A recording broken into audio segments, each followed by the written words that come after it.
Meu pai me salvou de casar com um babaca. Parte 2. Bom, eles de forma sutil também diziam que eu teria que mudar de igreja porque a esposa tinha que acompanhar o marido. E eu também acabei relevando isso e pensava que talvez não fosse tão ruim. Bom, outro ponto importante é, como vocês devem ter percebido, nós íamos casar rápido.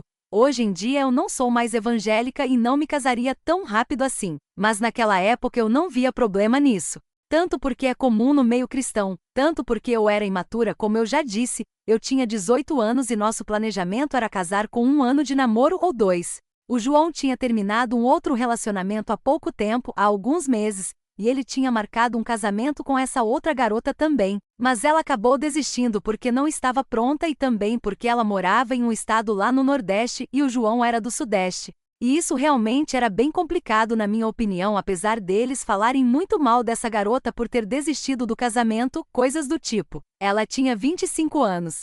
Como não está pronta para casar ainda? Mas o João e ela nem sequer tinham se visto quando ele pediu ela em casamento, não tinham sequer se conhecido pessoalmente, isso mesmo, por mensagem ou vídeo sei lá. E a menina até aceitou, mas voltou atrás.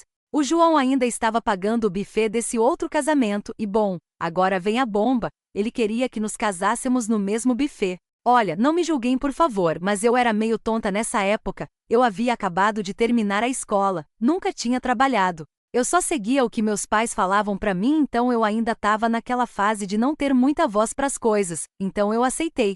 Se eu pudesse voltar no tempo me daria um tapa na cara por ser tão tonta. O João queria que fizéssemos isso porque ele já tinha pago uma parte do buffet e não queria perder o dinheiro, mas, de verdade? Ele nunca perguntou o que eu queria, ele simplesmente já tinha isso decidido. A família dele disse que era tão de Deus por causa da forma como nos conhecemos e que até o buffet já estava preparado. Tinha outras coisas também, como a casa dele já tinha móveis etc. Pelo jeito só estava faltando a esposa mesmo. Mas até então era só isso, não tínhamos data definida para casar nem nada. E aí, num belo dia, ele convidou a família dele e a minha para conhecer o buffet, e de boa. Fomos lá, nessa época tínhamos 4 meses de namoro. Conhecemos, conversamos e ele do absoluto nada propõe nos casarmos. Nessa hora eu gelei, cara. Todo mundo tava olhando pra mim e eu me senti pressionada. O que eu poderia dizer?